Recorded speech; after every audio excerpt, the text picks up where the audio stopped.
This is Darcy Seeahfer with safe, legal, and ethical use of technology for Intro to Technology. In any setting, parents want nothing more for their child but to be protected. They want to keep their child as safe as they possibly can. This also pertains to an educational setting. There may be even more of an emphasis on the educational setting because parents are leaving their children in another's hands, a person that they trust, not just with one, but several children. Little do parents know that there are other ways for children to be harmed. It does not have to be the man lurking in the shadows following your child home from the movies, or the little old lady offering a beautiful young girl an apple. There is an even more harmful apple out there in today's society, the internet.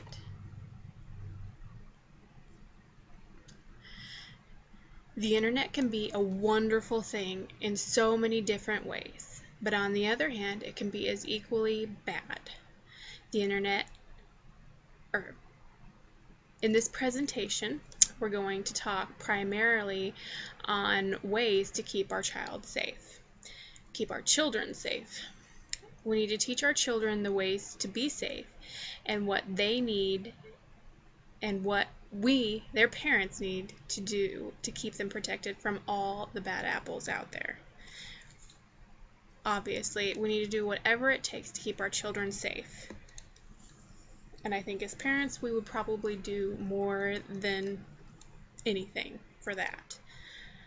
One of our biggest attributes in the role of influencing our child as being a teacher is setting a good example or good examples. We as teachers need to show our children how to safely move around the internet.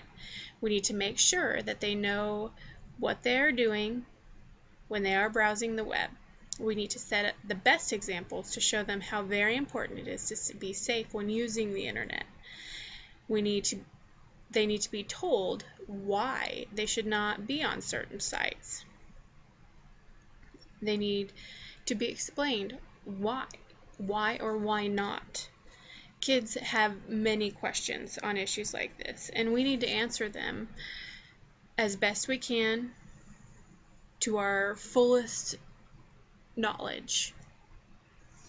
There are many ways out there to show children how to protect themselves while using the internet. One major asset has been limiting children's time on the internet, not allowing them to be there for hours and hours, not allowing them to just sit there and work on whatever they would like. We need to think safe to be safe. If we limit the time on the internet, they have a less likely chance of wandering off onto a place that they should not be or talking to somebody that they should not be talking with. Another important form of protection would be to check on the child. Occasionally, every once in a while, just walk by, take a peek at what they're doing to ensure that they are doing the correct thing. Don't just let your child jump on the computer and go. A person should ask their child what they are doing. They should be curious on what the child is needing the internet for. Nobody should allow their child just to be there doing whatever they want, especially at a young age where they're not for sure of what is right and what is wrong, or what is good or what is bad.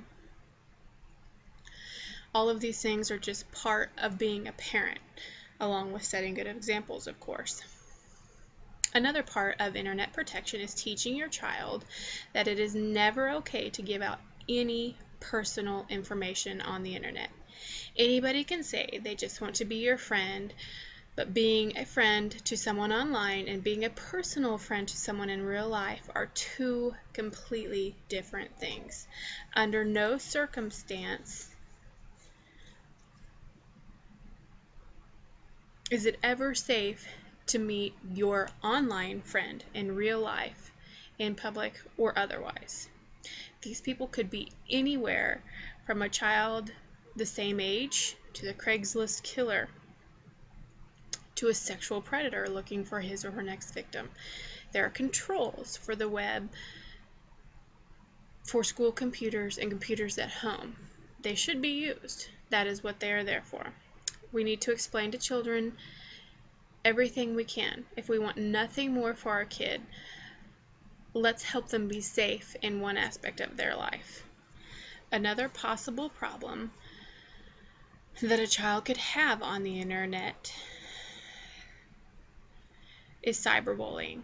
According to the Kids Health website, it says that cyberbullying is the use of technology to harass, threaten, embarrass, or target another person.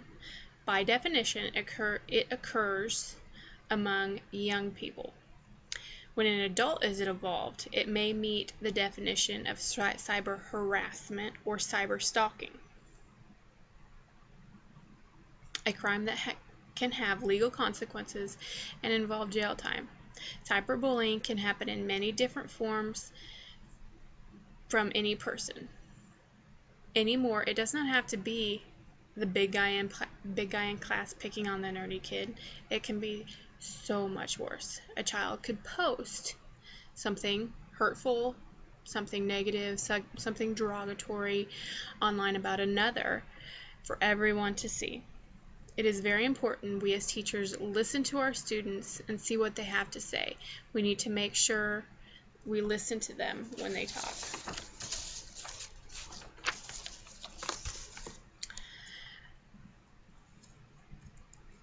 Another issue that will be discussed is copywriting.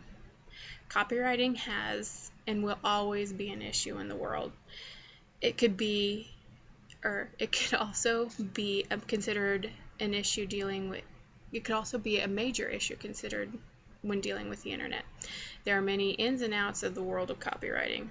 According to the website educationalworld.com, copywriting can be a number of different things, but if you have ever incorporated an innovative online graph onto a math teaching master, or copied a video documentary to show to your classroom history lesson, or created a science unit by combining a variety of text and online resources and posted it to your school, you have broken the law. Most of the people out there would not have thought twice about doing any of these things.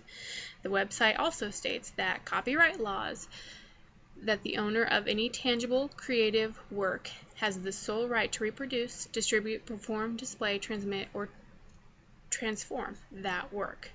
Therefore, unless you have permission to copyright owner or owners, by the owner or owners, your use of the materials constitute copyright infringement. In other words, you broke the law. It is a very shadowed area because there are so many different areas out there. And in each area, there is a different standard. A person would have to either know the laws from top to bottom, or they would have to refer to the laws to make sure that they have correctly cited, or ask the correct people before using someone else's work as their own. A person can only truly safely use the citing. A person can only truly be safe by citing everything they use for their own work. Once again, each situation is extremely unique, and unfortunately, unless someone knows the laws perfectly, one will make some sort of mistake that could be considered illegal. The website Educational World also states that in fact that the list of works are not copyrighted protected is surprisingly short. According to the U.S. Copyright Office, the list includes works that have not been fixed in a tangible form of expression, titles, names, short phrases or slogans, familiar symbols or signs, mere variations of topographical ornamentation, lettering, or coloring, mere listings of ingredients or content, ideas, procedures, methods, systems, processes, concepts, principles, discoveries, or devices as distinguished from descriptive or an explanation or an illustration. And number 4, works consisting entirely of information that is common property and contains no original authorship, such as standard calendars, height and weight charts, tape measures and rulers, or lists of tables taken from public documents or other common sources. A lot of fun and interesting stuff. One could refer to these also to know that they are making copyright law mistakes. This might be the latter of the route to take. It is a very thin line and very easily crossed, so one needs to be extremely careful. Another topic that should be addressed to the children is the ethical use of technology in and out of the classroom.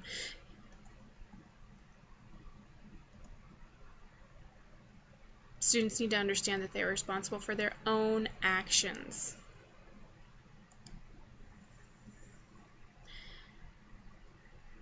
And with these actions, there will be consequences. They need to learn to be careful about what they say to others on social sites, and they need to be careful when entering these sites. Sites that can be entered are not always legal.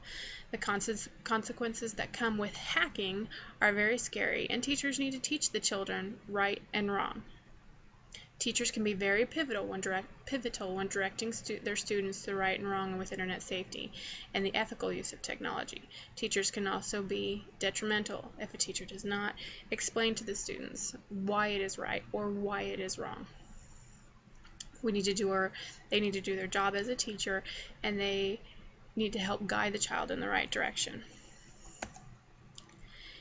In conclusion, with our ever-changing world, we are in dire need of keeping up with the times. Along with that, we need to keep up with the students and help them keep up with the times.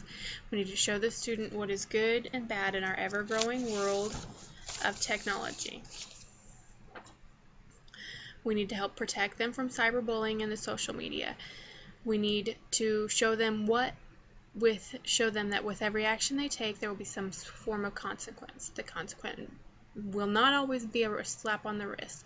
It can be much worse no matter what age you are or what you thought would be okay. There are so many different things out there that kids need to be prepared for in the world today. We as teachers need to do what we can to help them as much as we can. We want them to be safe from the entire world, but we cannot keep them under our wing forever. We need to take the steps to protect them from the bad. Technology is not going anywhere and is ever changing. So we as teachers, we need to teach our children the good, the bad, and the ugly truths of technology.